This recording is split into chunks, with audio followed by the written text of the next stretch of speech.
Bueno, vamos a hablar entonces de la unidad funcional lagrimal. Básicamente, usted ya ha oído este término, ¿sí? Listo. ¿Quién me puede decir algo acerca de qué compone la unidad funcional lagrimal?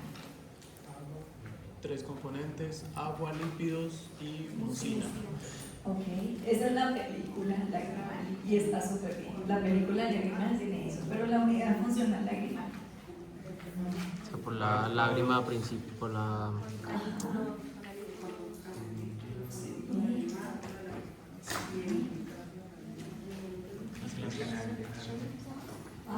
O sea, en pocas palabras es todo el sistema excretor y todo el sistema secretor y la lágrima como tal. Sí, es en grandes rasgos eso. Entonces, la unidad funcional lagrimal es el sistema que protege, nutre y lubrica los ojos, garantizando una visión clara y saludable. Todos sabemos que si la película lagrimal está en malas condiciones, empieza una visión borrosa. Entonces, si el ojo se seca, si hay pues una evaporación rápida de la lágrima, ¿qué le ocurre a la córnea? Se reseca. Al resecarse queda expuesto el epitelio, que es la primera capa de la córnea, ¿cierto? ¿Cuáles son las capas de la córnea? Recordemos. Epitelio, bota, Ok, vamos a ahí está. Entonces, la primera capa es el epitelio. Y el epitelio, al no haber lágrima, pues se reseca y se empieza a desepitelizar. Y al levantarse las células epiteliales, bueno, sabemos que la córnea tiene una gran posibilidad de regeneración, pero se regenera cada 24 horas. Si el ojo seco es durante todo el día y el epitelio está expuesto durante todo el día, entonces, ¿cómo se ponen esas células epiteliales? ¿Qué les pasaría? ¿Qué le pasa a la piel cuando se reseca? Se descama, se levantan y esas células ya mueren.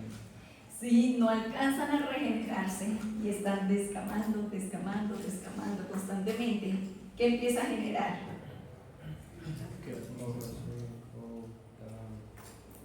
Sensación de debilidad. Exactamente, entonces ya empieza una hipersensibilidad. Hay una mayor sensación de todo, del aire, del polvo, hasta de la luz. Todo le empieza a molestar. Empieza una hipersensibilidad. Por lo tanto, la unidad funcional lagrimal es importante para garantizar la fisiología de las estructuras oculares y por lo tanto una buena calidad óptica. ¿Listo? Entonces vamos a empezar a ver cada una de las partes. Aquí está. La unidad funcional lagrimal es un sistema que es dinámico y como lo dijimos hace un momento, tiene varios componentes. ¿Por qué es dinámico? Porque cambia constantemente. Nosotros no nacemos con la misma calidad lagrimal a cuando estamos en la adolescencia, a como estamos en la adultez y mucho menos a como estamos de la edad, pues ya digamos la tercera edad, ¿sí? Se supone que al nacer está muy bien, pero realmente no, porque cuando está recién nacido el niño, todavía el conducto lagrimal no se ha desarrollado al 100%. Por lo tanto, esa función lagrimal todavía no está funcionando en óptimas condiciones. Se estima que más o menos empieza a funcionar muy bien ya después de los 4 o 5 años de edad. Ya empieza el sistema funcionando como debería ser. ¿Qué me puede generar un cambio en esa función, en la calidad de la lágrima? Me puede generar cambio, pues alteraciones hormonales, enfermedades sistémicas, simplemente la exposición continua a pantallas, el tener un defecto refractivo no corregido, genera un esfuerzo visual, el esfuerzo visual genera problemas acomodativos y el exceso de acomodación produce calor y el calor más ojo seco, evaporación lagrimal. Entonces todo es un sistema dinámico porque es móvil, cambiante, fluctuante y debe estar en constante revisión. Entonces aquí están, los componentes son la parte secretora, que son las glándulas, la glándula principal lagrimal, que es la encargada de ¿qué? ¿Qué recordamos? Componente basal. Del componente acuoso, ¿sí? De la mayor parte, ¿cierto? Del componente acuoso basal. pero también participa en la producción de la lágrima refleja. ¿Qué otras glándulas, participan en la producción de lágrima? Las glándulas accesorias, ¿cierto? Las de Clausen, las de Wolfram, pero también están las de meiomio y las de Moll y las de Seyss. Muy bien. Ya en la parte protectora, entonces tenemos los párpados y en la parte sensorial los nervios. Entonces vamos a ver como cada uno de los componentes hasta donde alcancemos hoy. Le repito, a veces tiendo a hablar muy rápido, si bien cualquier cosa me pausa. Bueno, entonces vamos a ver cuáles son las estructuras que generan protección y estabilidad a nivel de la función lagrimal. Encontramos los párpados en primera instancia. Los párpados lo que hacen es que actúan como una barrera física, voy a darle clic aquí, y al momento en que cierran, estimula el proceso de producción de las glándulas de meiomio, de la secreción oleosa, mejor dicho, de la secreción oleosa, y la esparce por toda la superficie ocular, proporcionando no solamente un componente lagrimal, sino protección al globo ocular como tal. ¿Sí? Todo lo que venga por la parte superior, tanto las cejas como los párpados y las pestañas, son barreras de protección. Pero en gran medida, los párpados. Lo primero que uno hace de manera refleja cuando siente un objeto próximo es cerrar los párpados, ¿cierto? Entonces esa es una barrera de protección. Además, ayuda a evitar que la lágrima se evapore mucho más rápido. Por ejemplo, los pacientes con exoftalmia, a causa de un problema de tiroides, los ojitos están en proptosis. Ellos tienen una hendidura palpebral muy grande, por lo tanto, tienen una mayor exposición no solamente de la córnea, sino de la conjuntiva. ¿Cómo es la apertura palpebral normal? ¿Quién me puede decir? En forma de cierrecito. Sí, puede ser, no se cierra así. Ya, pero se cierra es como que así. Así. Ok, espera. ¿Me dices, Beatriz? 2 milímetros por debajo del iris y el párpado inferior. Debe estar ubicado más o menos en dónde. Pues veámonos unos a otros. Si queremos, todos tenemos una apertura palpebral normal. El párpado superior está levemente por debajo, Por ahí. tapando pues parte de la córnea. Y el inferior está en todo el borde del limbo esclerocorneal. Eso es una apertura normal. Si encontramos un paciente con una apertura palpebral más amplia, puede ser una proptosis, o si es monocular, entonces podemos pensar en un tumor retrovulvar, ¿cierto? No es lo habitual. Pero ¿qué pasaría si está más grande? ¿Qué ocurre con la córnea? Sí, señores, está más expuesta. Entonces, aquí no hay nadie que vaya. Ah, sí, allá atrás. A ver. Lo traemos de pro. Sino que no bajen los marcadores, los tengo arriba. También. ¿Tienen marcadores? Sí. Ah, estos muchachos son los que necesito. Entonces, sí, por favor. Y vamos.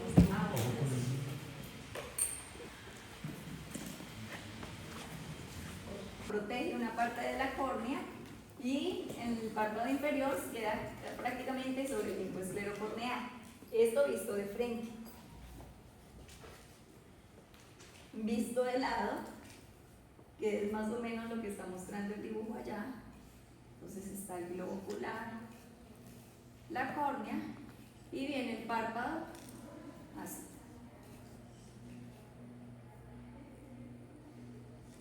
Y el párpado inferior.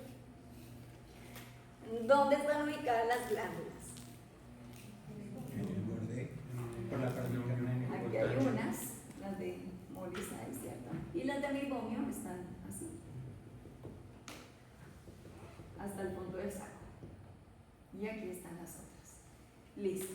Esta es la condición normal. El párpado me está protegiendo gran parte de la córnea y las pestañas la otra parte.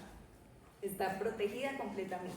Entonces, los sucios, las cosas que lleguen desde arriba, pues no van a caer directamente sobre la córnea, a menos que vengan en esta dirección. ¿Cierto? Y ahí ya se activa el reflejo y se cierra y protege. Esa es la función principal del párpado. Al momento en el que parpadea, como vemos aquí, en la imagen, en el video, perdón, en el video, el movimiento que hace el párpado es nasal, arrastrando, ¿cierto? Hacia así. Al hacer ese cierre, lo que hace es que toma la película lagrimal que está aquí y la distribuye, protegiendo y generando, estimulando obviamente en cada parpadeo cada una de las glándulas y la producción oleosa. Y ahí está la capita. Cuando un paciente tiene una hendidura palpebral más grande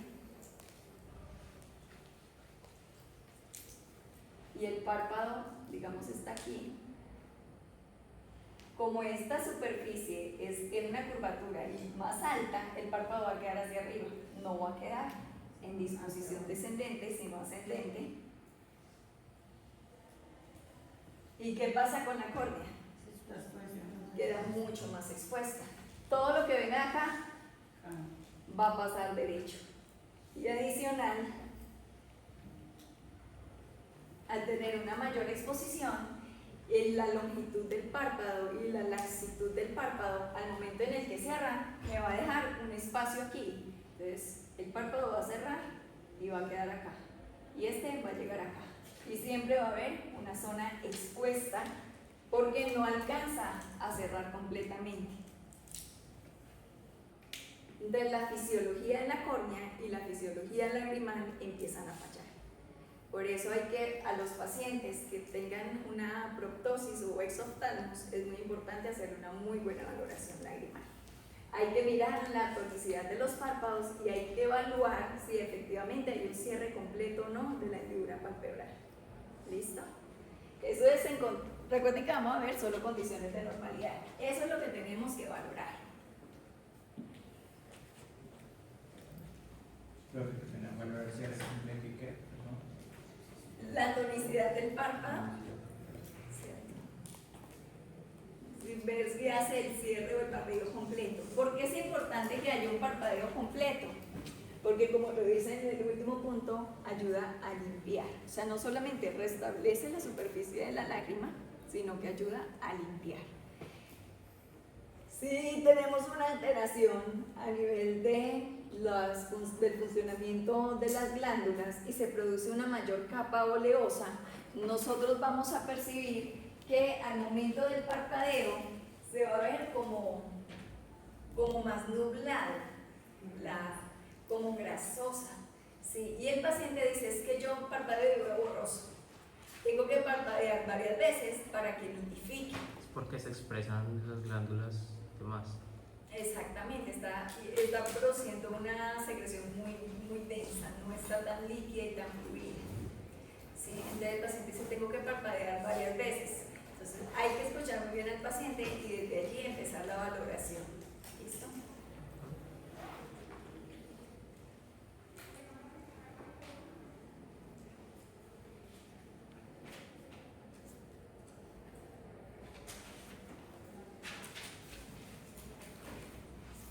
En la parte de lubricación, pues como lo dijimos hace un momento, son las glándulas secretoras de la película lagrimal en la capa acuosa.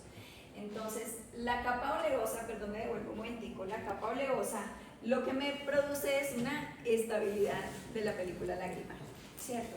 Pero a la vez me produce calidad óptica de la imagen. Si mi capa lipídica se encuentra alterada, mi calidad visual se va a disminuir. Lo mismo ocurre con la capa acuosa.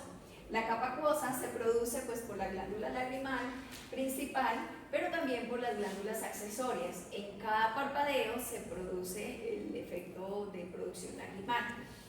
Y con el párpado, al momento de arrastrar la lágrima, se evacúa a través de los puntos lagrimales y llega al conducto lagrimal, que termina en el conducto nasolacrimal. lagrimal.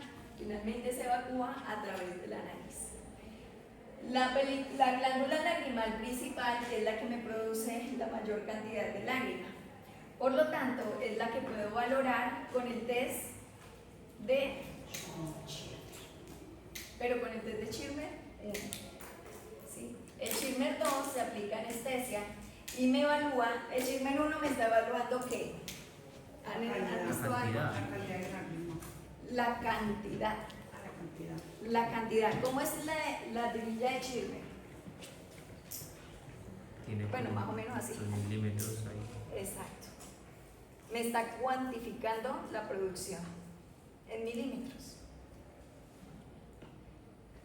El paciente debe tener un llenado del filtro. Por lo tanto, me evalúa la cantidad. Cuando estoy valorando la película, la capa lipídica, perdón, ahí sí, la calidad. Esta sí es la calidad.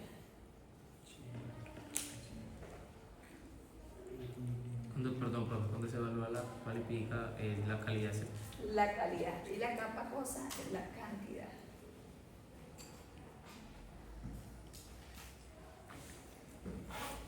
Profe, más o menos, o lo normal debe ser ¿cuántos milímetros? En 5 minutos lleno completo prácticamente, 15, 20 minutos. De 5.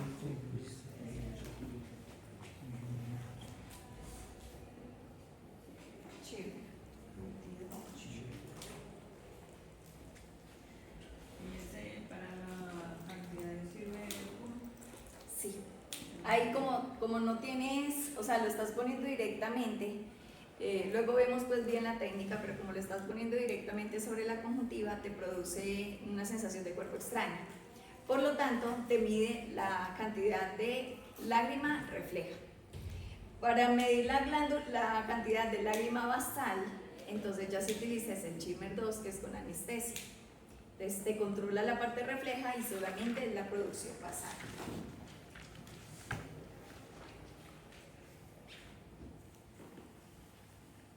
La capa acuosa tiene, creo que eso lo vamos a ver más en detalle un poquito más adelante, pero quiero que ya vayan teniendo como recibiendo esta información, y es que la capa acuosa tiene componentes que ayudan a proteger el ojo, ¿cierto? Que ayudan en la inmunología, tiene además nutrientes, trae oxigenación a la córnea, y como es en componentes más que todo acuoso, pues produce humectación y lubricación, para que cuando el párpado se cierre, sea como un colchoncito.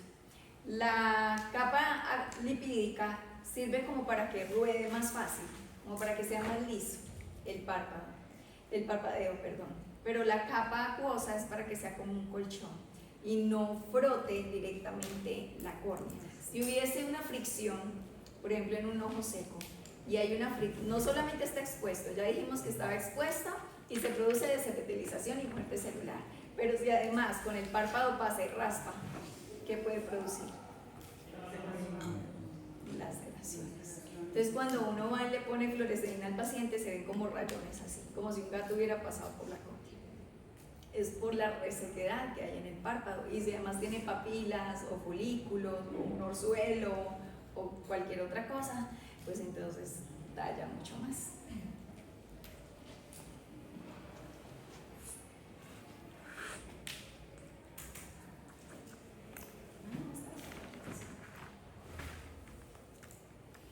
¿Vamos bien hasta ahí? Sí. Listo. Aquí están, las glándulas accesorias son las de Krause y Wolfe. Entonces, estas hidratan y pues proporcionan una defensa inmunológica en el ojo. Y las glándulas de Meibomius 6 y Morpheus producen la capa lipídica o oleosa, previene la evaporación excesiva de las lágrimas y estabilizan la película lagrimal. Entonces, aquí se ven claramente cuáles son las glándulas de Morpheus 6, y estas son las que producen también secreción. ¿Cómo? Lipídica, sí, lipídica o oleosa. Y la glándula principal, pues la vemos arriba, está ubicada en Temporal y frontal. sí, en la parte de ahí está eso se llama, ay, se me fue. Canto. Eso se llama como Fosa fosa, lagrimal. exacto, fosa lagrimal, pero a nivel de la órbita, entonces está acá en la parte superior. Bueno. Aquí está, mucho más al detalle, más amplio para que lo podamos ver. Todas las glándulas de 6 están en todo el folículo piloso y las glándulas de Moll están alrededor de las de 6, ¿cierto? Y las glándulas de mecomio van desde el borde del párpado hasta el fondo del saco. La forma en la que están distribuidas es fundamental para garantizar que en el momento en el que parpadee haya como una opresión, ¿sí? Se opriman un poco y empiece a generar la secreción. La secreción de estas glándulas debe ser completamente translúcida, a pesar de ser grasa, debe ser transparente. Si empezamos a notar algunos cambios en que ya no se ve tan transparente, sino levemente amarilla o levemente blanquecina, es porque ya se está presentando una alteración a nivel de la producción. Y el meibum puede estar infectándose las glándulas, produciéndose pues una meibomitis, y dependiendo del estadio de la meibomitis, pues la grasa se va viendo mucho más densa. ¿Sí?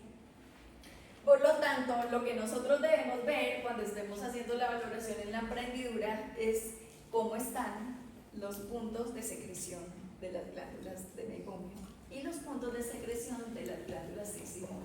¿Cómo lo hacemos? Pues simplemente enfocando el párpado, primero sirviéndole al paciente que cierre el ojo y evaluamos alrededor del folículo piloso. A veces nos acostumbramos únicamente a evaluar si hay caspa o no en las pestañas. No, hay que ver un poquito más allá cómo está ese folículo piloso, está bien incrustado o alrededor se ve grasa. Cuando se empiezan a alterar estas células se va viendo como una capita de grasa alrededor del folículo. Entonces hay que hacer una buena valoración para ver cómo están esas glándulas y después simplemente hago eversión del párpado superior y eversión del párpado inferior y veo cómo están las glándulas de meibomio. ¿Listo?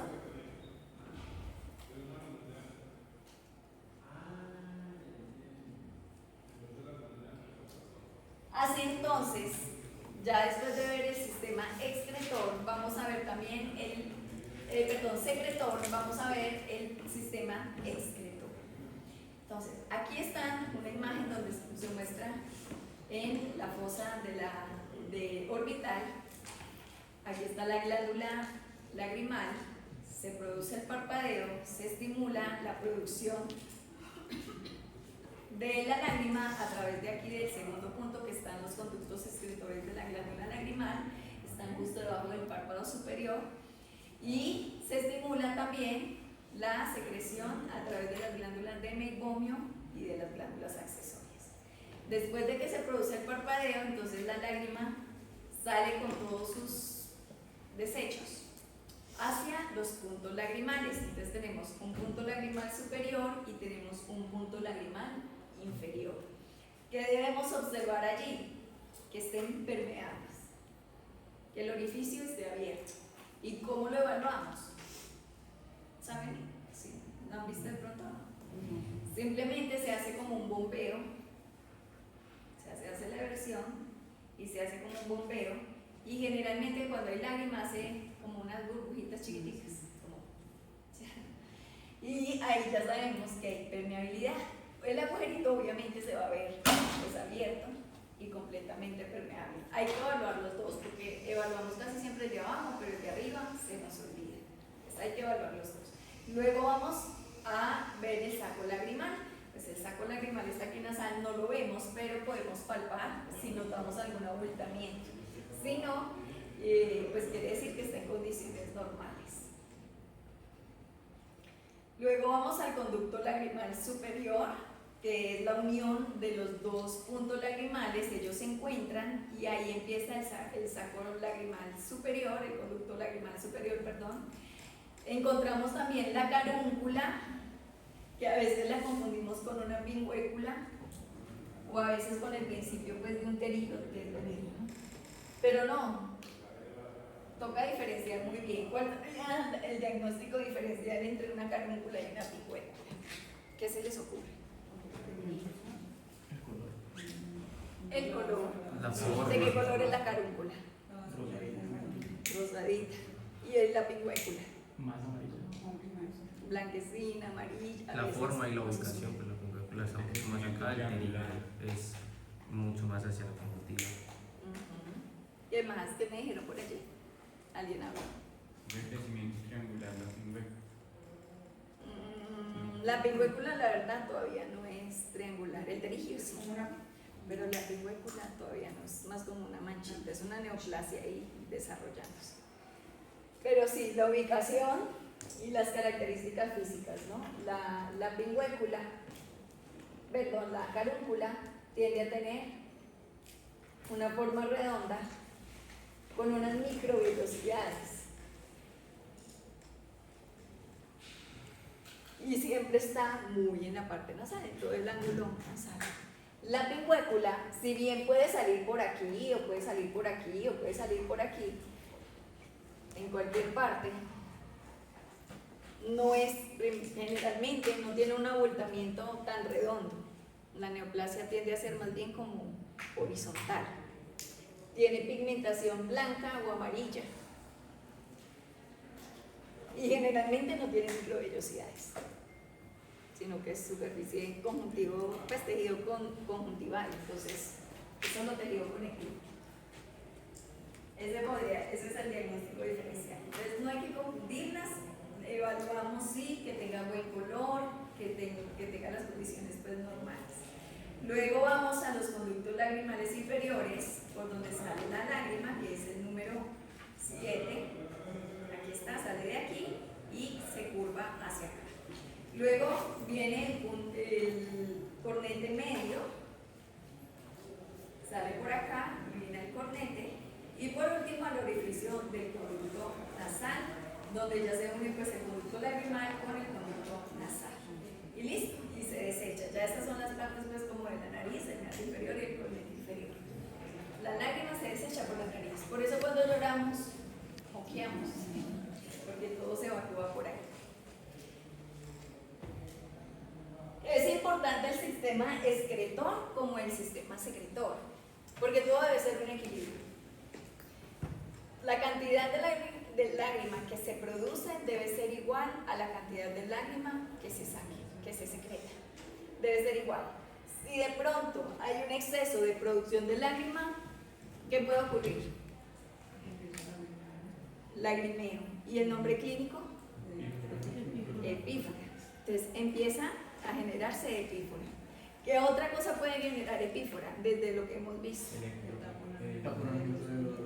El taponamiento de los conductos lagrimales, una irritación conjuntival, ¿cierto?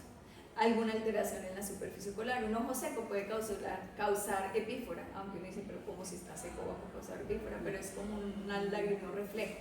Entonces se puede generar pues la epífora. El entropión también podría generar epífora. Sí, claro. El entropión sí, porque está con todas las pestañas hacia adentro y eso estimula. Y la córnea tiene muchas terminaciones nerviosas, es altamente sensible. Por eso medio nos cae un suciecito y sentimos una piedra. Profe, una pregunta, ¿la epífora puede producir que baje la calidad de la lágrima o puede producir o no influye? Se vuelve más acuosa, no alcanza a generar, digamos, esa regularidad entre la cantidad de producción acuosa versus la cantidad de producción lipídica versus la cantidad de mucínica. Es tanta la cosa que va como barriendo con todo. Y además la calidad visual también se disminuye porque es como ver a través del agua. Entonces se ve como, no se ve muy nítida. Y por más que parpadee el paciente, tiende a ver el charco ahí. Entonces no es una buena calidad cuando hay epífora. Bueno, ¿qué pasa si empieza a fallar la cantidad de secreción lagrimal? Si el ojo no va a estar lo suficientemente lubricado, por ejemplo, en un cierre del párpado, puede que la fricción influya y pueda lastimar la córnea. y pues debido a la poca lágrima que hay no se lleva pues como a cabo su funcionalidad. Muy bien. Dijimos que la lágrima aportaba también ¿qué? Nutrientes y Nutrientes. vitaminas del diente, entonces puede haber más como susceptibilidad a infecciones o algo así. Exactamente, también. Y también dijimos que aportaba oxígeno. Al no haber oxígeno, ¿qué se produce? Pero antes de la muerte, ¿cómo se llama el ahogamiento? Una hipoxia. Empieza a producir hipoxia.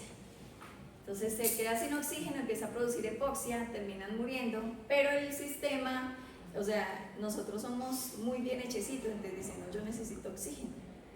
Entonces empieza a jalar oxígeno ¿de dónde? No.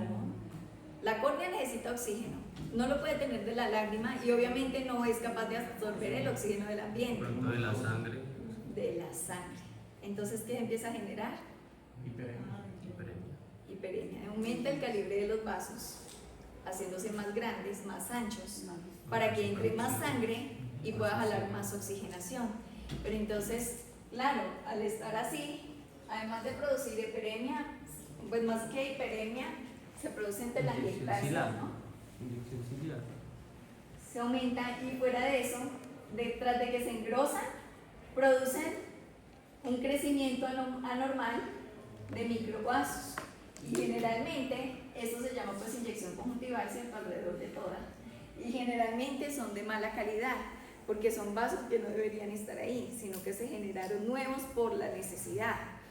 Entonces estos vasos tienden a ser de paredes muy delgadas. Y con cualquier cambio de temperatura, aumento de la presión arterial, cualquier cosa le produce una hemorragia subconjuntival. Entonces, esto es como secundario a que el sistema secretor no esté funcionando muy bien.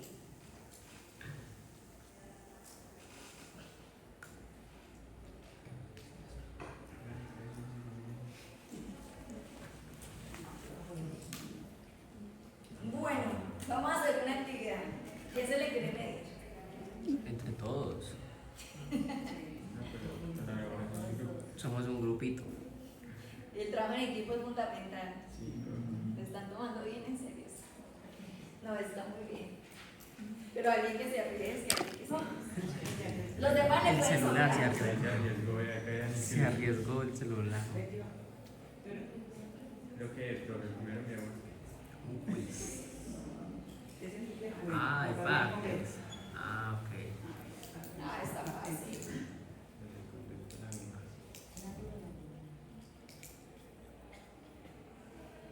Beatriz, sígame pues.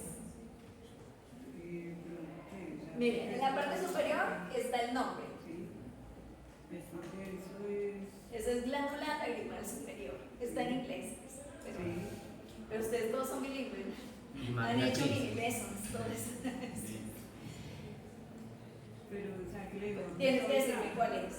¿Y cómo son a la esquina superior izquierda? O sea, en la parte de arriba dice superior lacrimal, ¿cierto? Entonces aquí tienen que decirme cuál es y yo lo señalo.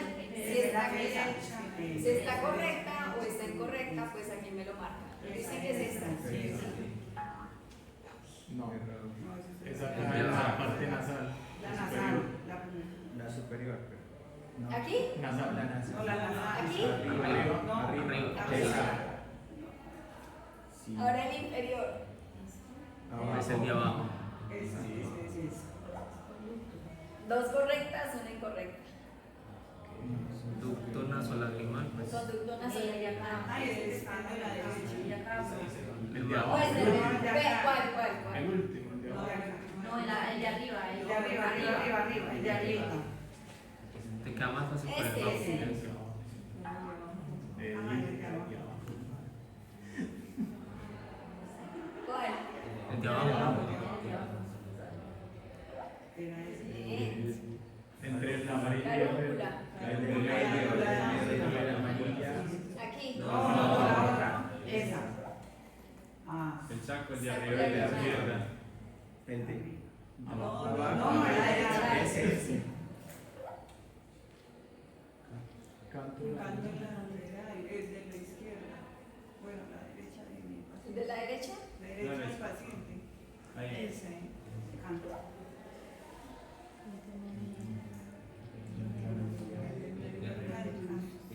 Encima de la celina. No, Sí, encima.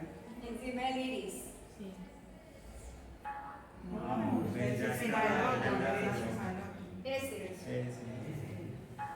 Ah, no, no. Veía tanto el de medio y el de las tres. El de las tres.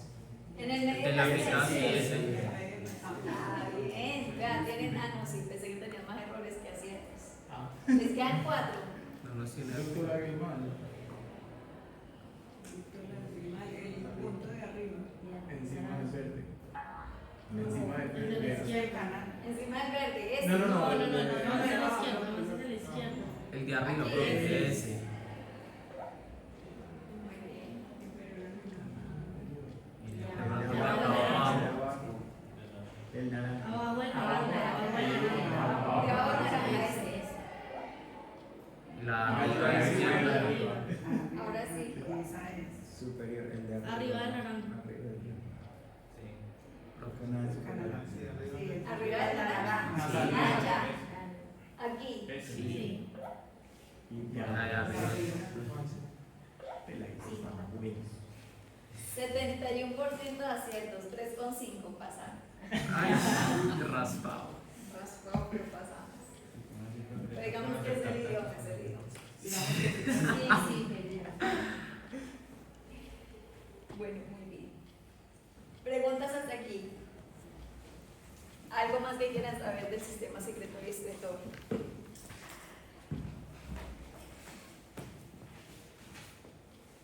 Todo está clarísimo, Profe, señora. en caso de una infección, por ejemplo, que ya empiece a sacar como pus el hipo, que el único conducto pues, por el que sale la sustancia es por por el animal o puede ser por otro canal, por así decirlo. Por el conducto lagrimal. Sin embargo, como el conducto lagrimal es tan pequeñito, se puede taponar si la secreción no es líquida completamente. Como la pus es más viscosa. Entonces se tapona y por eso es que se derrama y se acumula como así y empieza como a regarse. Y amanecen con los ojos pegados porque no tiene como evacuar.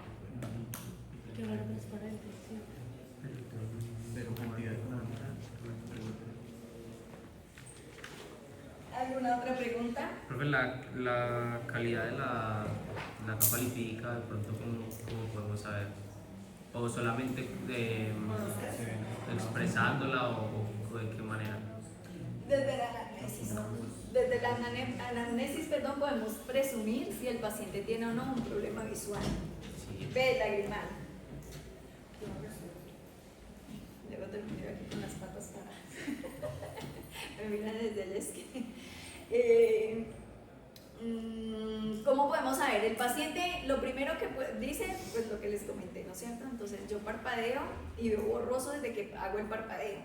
Y sobre todo en las mañanas. ¿Por qué? Porque como están con los ojos cerrados toda la noche, no hay esa estimulación para estar como evacuando, entonces se solidifica un poco más el meibus. Entonces cuando parpadea pues sale muy, muy denso. Y luego va aclarando a lo largo del día, pero sigue sintiendo que la lágrima es pesada. Lo otro es que tiende a que tenga mucha sensación de cuerpo extraño porque el polvo se le adhiere mucho. Entonces siempre están como con sensación y me sale la gaña y me sale la gaña. Todos los días, y es normal que, claro, porque si tiene la lágrima muy grasosa, todo se le pega más fácil. Ya luego cuando estamos haciendo la valoración, pues cuando la ponemos con la iluminación difusa, que es con la que se ve la película lagrimal inicialmente, se ve así como la capa de grasa. El paciente parpadea y sube la grasa. A veces se ve con color, a veces se ve translúcida, pero se nota la capa de grasa. Y luego pues ya le hacen el test, también lo pueden ver con la keratometría. Entonces cuando están haciendo keratometría, las miras se ven muy distorsionadas. Y el paciente parpadea y por más que parpadee no logra que se vea 100% líquida. Eso es una capa lipídica muy, muy deteriorada. O cuando no está tan deteriorada, parpadea, nitifica, pero vuelve y rompe. ¿Sí? Ya en la lámpara de hendidura, entonces el paciente ya le aplicamos la fluoresceína y con el BAT, que es pues, esa técnica, inmediatamente se ve la capa completamente, si cubre o no la córnea, si hay zonas de resequedad, tanto en la conjuntiva como en la córnea. Y se nota cuando se rompe. Profe, una pregunta. De pronto, las personas que tienen problemas de triglicéridos, colesterol, tienen también, pues afecta también la capa, la calidad de la lágrima. Y afecta los párpados. Porque entonces los pacientes con triglicéridos tienden a acumular grasa subcutánea. Entonces empiezan a aparecer concreciones, acúmulos grasos que se solidifican. Bueno, puede ser proteína, pero en este caso serían grasos. Se solidifican y salen a nivel de la conjuntiva, que son como si fueran espinillas en la piel, blanquitas, pero serían en el interior del párpado. Y también alrededor, entonces empieza a salirles por aquí unas pepitas y si se las tocan se sienten duras, se van sintiendo duras y son blanquitas, pequeñitas. Entonces se ve así puntico, puntico, puntico, puntico. Y en casos ya más extremos sale exantelasma. Entonces se acumula la grasa así y empieza a crecer. Y eso es bilateral y después de que salga eso sí ya no se puede quitar. Y afecta de pronto la funcionalidad de pronto de la huella visual o algo.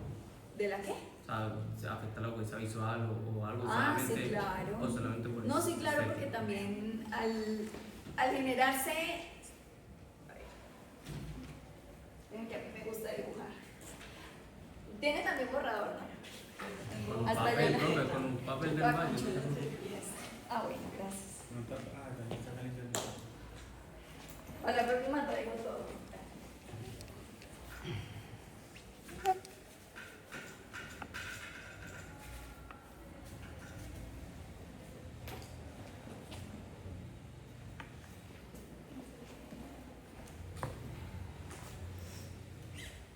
Cuando nosotros tenemos concreciones que salen en el párpado superior y en el párpado inferior, lo que ocurre es a nivel de la conjuntiva. Sabemos que la conjuntiva es tarsal y también vulvar, ¿cierto? Y lo que hace prácticamente es este recorrido. Bueno, aquí está el ojito. Digamos que está así. Bueno, quedó medio chonito, pero es así. Y recubre acá hasta el líquido. Entonces lo que hace es que empieza a generarse, a filtrarse los líquidos y empieza aquí a crearse los abultamientos, tanto en el superior como en el inferior, y tienden a irse más hacia el fondo de saco. Cuando me tengo estos bultos y genero un parpadeo, ¿qué ocurre cuando uno tiene algo duro? Tengo algo duro y genero presión, me hunde, ¿cierto? Entonces me genera presión en sentido contrario cada vez que yo parpadeo. ¿Y aquí en este borde qué hay? Las glándulas de binomio. Las expresa. Entonces las exprime con ¿cierto? O sea, genera presión y se empiezan a generar hipersecreción.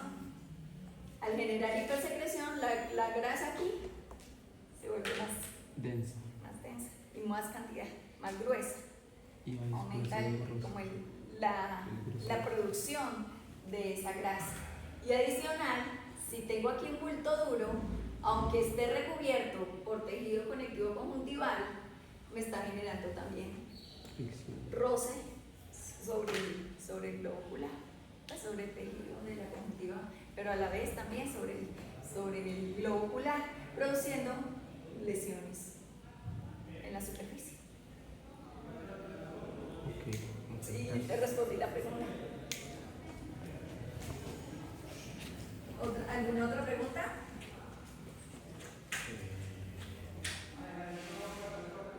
¿Alguna otra enfermedad que pueda afectar la lágrima? Por ejemplo, la presión, ¿La qué? presión arterial. La hipertensión no está tan asociada. Les presento al doctor John Jairo.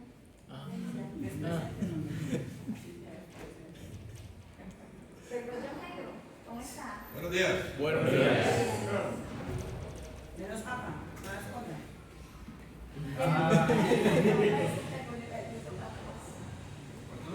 Ahí se va, ahí se va. Pero seguro que no se lo va a activar. Sí. Vas a salir con sorpresas. Ya me yo soy un alumno, mira. 30 con ella. Voy en segundo. 30 con la Ah, copia. está conmigo, sí. Entonces, me toca irme para formación en Salvador. Ay, no. Aprendiendo a hacer transposiciones.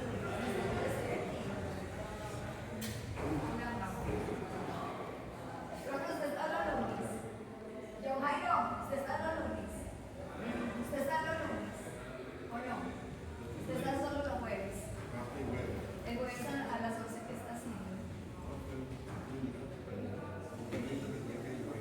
Ah, bueno. Ah, bueno. Sí, sí, sí, sí. Hágale, profe. Gracias.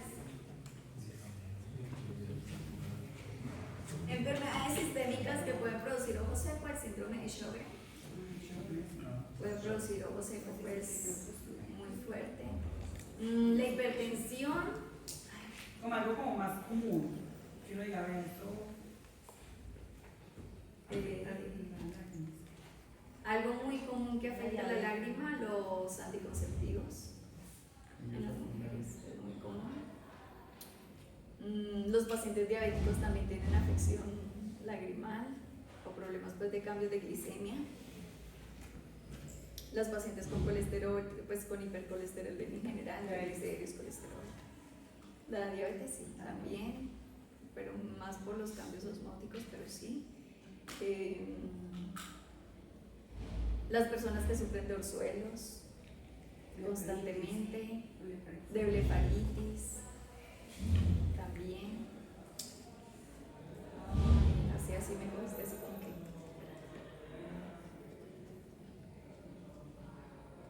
También de pronto afecciones a nivel de los pares craneales, que eso lo vamos a ver en la próxima semana, como es la inervación ocular a nivel de la función de la unidad funcional lagrimal.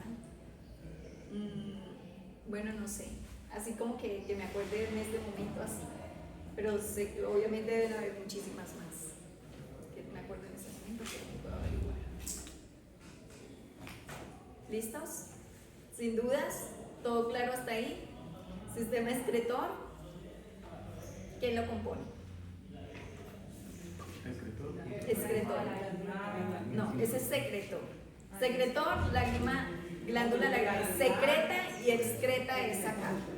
Excretor, conducto lagrimal. Conducto lagrimal, Saco conducto lagrimal. lagrimal, esposa. ¿Perdona? Saco lagrimal. ¿Perdón? La carúncula sí, hace parte. El canal de El Hasler. canal de. También, prácticamente es eso, ¿no? A grandes rasgos. Pero incluso el parpadeo hace parte del sistema excretor. El párpado funciona como secretor y como excretor. Del secretor, ¿qué componentes hay? Glándula lagrimal principal. Glándula lagrimal, ¿qué más? De mecomio, Strauss-Wolfring, las células caliciformes, que vamos a hablar luego de ellas también, el parpadeo, y ahí vamos, ¿sí o no? Hasta ahí vamos, listo. Entonces muchachos, yo creo que podríamos dejar hasta ahí hoy. La próxima clase, entonces yo les confirmo el salón a través de Viviana, que sería la clase ¿Cuándo? Profe, igual, pues, o sea, si es el martes, nos dejan un correo y me llegaría pues ya no. el martes en la mañana. Ustedes pueden es a partir de las 8, ¿cierto? De 8 a 11 tenemos tiempo. Bueno, yo les confirmo la hora. Si empezamos a las 8 o empezamos a las 9. Vale. Yo les confirmo. Muchísimas gracias. A ti.